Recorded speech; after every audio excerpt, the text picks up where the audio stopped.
আধ ঘন্টা পরে মাটি আসলেন, দরজার দুই পাশে হাত দিয়ে আমার দিকে তাকিয়ে আছেন। আমি ভয় পেয়ে গেলাম, সাইকেল হারিয়েছে, দীক্ষা দেওয়া হলো, বাড়িতে গিয়েছে, হয়তো কেউ উল্টো পাল্টা কিছু বলেছে, ভয়ে চলে এসছেন। আমি বললাম কি হয়েছে মা? সে ওখান থেকে হোমরিকে আমার পায়ের কাছে পড়লো। বললেন আপনি যে দীক্ষা দেওয়ার সময় একটা নাম বললেন ওই নামটা খুব করতে, ওইটা করতে করতে যাচ্ছিলাম বাড়ির দিকে, আর মনের মধ্যে খুব ভয় ছিল, আর ভাবছিলাম বাড়িতে কি হবে জানি না। হঠাৎ দেখলাম চাঁদের আলোয় একটা জিনিস চকচক করে আমার চোখে লাগলো। বাম দিকে তাকালাম, বাঁশবাগানের জঙ্গল। একটু আগিয়ে গেলাম, দেখলাম একটা সাইকেল। আর একটু আগিয়ে গেলাম, দেখলাম আমার সাইকেল নিয়ে চলে এসেছি আমি। চুরি যাওয়া সাইকেল দীক্ষা নিলে পাওয়া যায়, এজন্য দীক্ষা নিতে হয়। আমি তাকে নীলগঞ্জ, তার পাশে একটি জায়গার নাম সুভাষনগর, একটি সৎসঙ্গে কয়েকজন সৎসঙ্গের পরে একটি মেয়েকে নিয়ে এসেছে। মেয়েটা অত্যন্ত সুন্দর দেখতে, কিন্তু কথা বলতে পারে না। সে দীক্ষা নেবে। আমি বললাম ও তো কথা বলতে পারে না। সবাই আমাকে বললো যারা কথা বলতে পারে না তাদেরকে দীক্ষা হবে না। আমি কিছু না বলে আমার মতন করে তাকে দীক্ষার ব্যবস্থা করলাম, দীক্ষা দেওয়া হলো। মাস 6 পরে ওই মেয়েটির মা মেয়েটিকে নিয়ে আমার বাড়ির দিকে আসছে। আমি তখন বেরিয়েছি রাস্তার দিকে, দেখলাম মেয়েটির মাথায় খুব সুন্দর করে সিঁদুর আঁকা। ওই মাটি আমাকে বলছেন আপনার বাড়িতে যাচ্ছিলাম মেয়েকে নিয়ে। 4-5 দিন হলো মেয়েটার বিয়ে হয়েছে, জামাইটা রেলে চাকরি করে। আমি খুব অবাক হলাম যে মেয়ে কথা বলতে পারে না, দেখতে সুন্দরী, পরম পিতার দীক্ষা নিলে তার বিয়েও হতে পারে, এজন্য দীক্ষা নিতে হয়। আমরা যারা প্রত্যেকদিন ঠাকুরকে নিয়ে চলি, ঠাকুরকে ভালোবাসি, তার ইচ্ছাকে মূর্ত করে তুলতে চেষ্টা করি, আমাদের প্রত্যেকের মধ্যে একটা প্রত্যয় সৃষ্টি হয়েছে।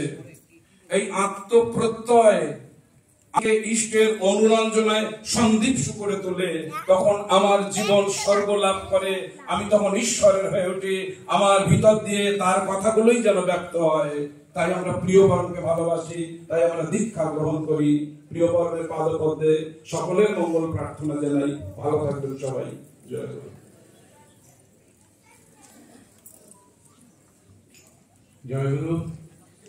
অনেক নতুন নতুন কথা শিখলাম, জানলাম এবং জীবনে উপলব্ধি হলো। দীক্ষার কথা বললে মুখটা কিরকম একটা করে ফেলে, যেন মনে হয় আমি সত্যি। কিন্তু দীক্ষা নিলে যে তার ভালো হয় সেটা সে বুঝতে পারে না। হয়তো আমাদের বোঝাবার কিছু কমতি আছে। তো আমি মনে করি এই পৃথিবীতে জ্যান্ত ভগবান ঠাকুর অনুকূলচন্দ্র। আমি নাস্তিক ছিলাম, ঠাকুর দেবতার কোনো বিশ্বাস ছিল না। 3 বার মৃত্যুর মুখ থেকে ফেরত এলাম, বিশ্বাসটা পাকা হয়ে গেছে।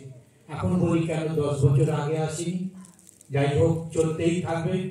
আমি এবার কীর্তনের জন্য আমি ডেকে নিচ্ছি আমার পীযূষ বর্মনদাকে।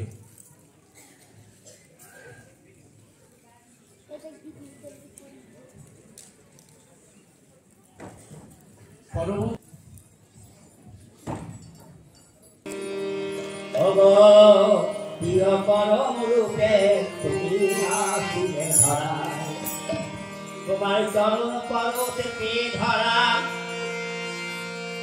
ধন্য হয়ে যায়। তোমার চরণ পরশ, তোমার চরণ পরতে পেয়ে ধরা ধন্য হয়ে যায়।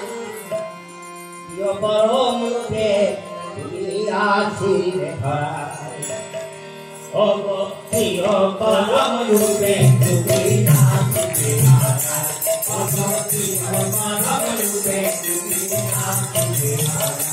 তোমার চরণ পরশ, তোমার চরণ পরশে ধন্য হয়ে যায়। তোমার চরণ পরশে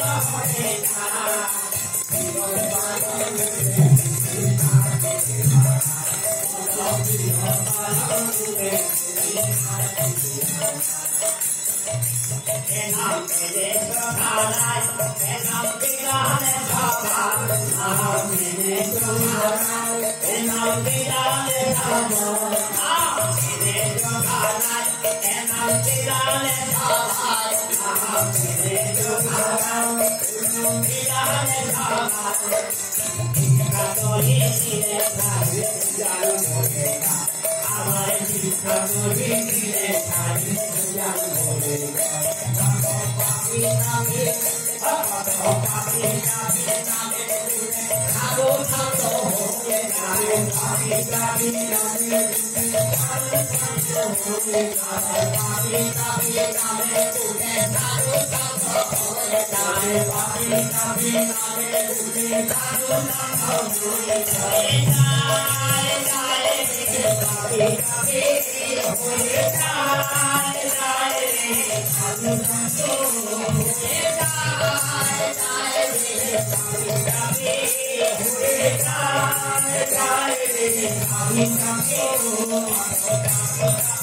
Your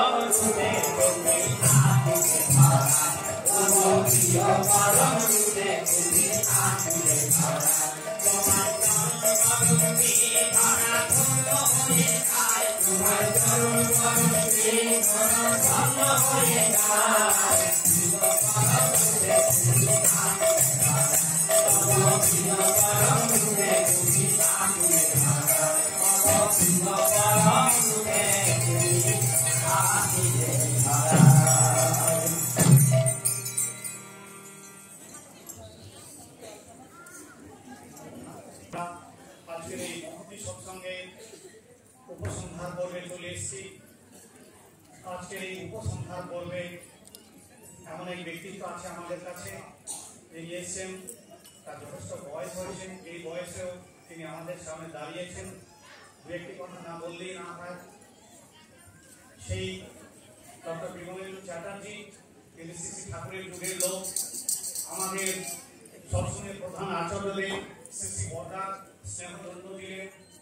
সেই বর্দাকে তিনি জীবনে সেই সময় অভিভাবক হিসাবে নিয়ে চলতে গিয়ে অনেক কিছু দেখেছেন, অনেক কিছু তার জীবনে ঘটেছে। সেই বিষয়গুলো আপনারা একটু পড়বেন। শ্রী শ্রী বর্দা শতবার্ষিকীর সময় লক্ষ প্রণাম হে বর্ণ মুখানা সৎসঙ্গ পাবলিশিং হাউস থেকে গ্রন্থ বেরিয়েছিল।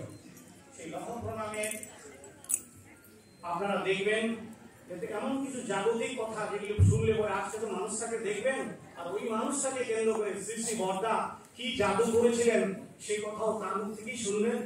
আমি সেই মানুষটি ডাকতে চলেছি, যিনি একজন ডক্টর ছিলেন এবং স্বনামধন্য আমাদের এই রাজ্যের তিনি joint director of West Bengal health সার্ভিসেসও ছিলেন। দুটি কথা না বললেই নয়, তাকে উদ্দেশ্য করে শ্রী শ্রী বর্দা বলেছিলেন যে কথা, সে কথা শোনা সবার জন্য প্রয়োজন আজকের এই মহতি অনুষ্ঠানে। সেটা বলছি তার আগে একটা ছোট্ট সিরিয়াস কথা শুটিং পেপার তো দেখছি হাউসফুল, টিকিট তো পাবি না। পুজো দিয়ে সুন্দর বসেছিলেন, এখন শ্রী শ্রী বর্দাকে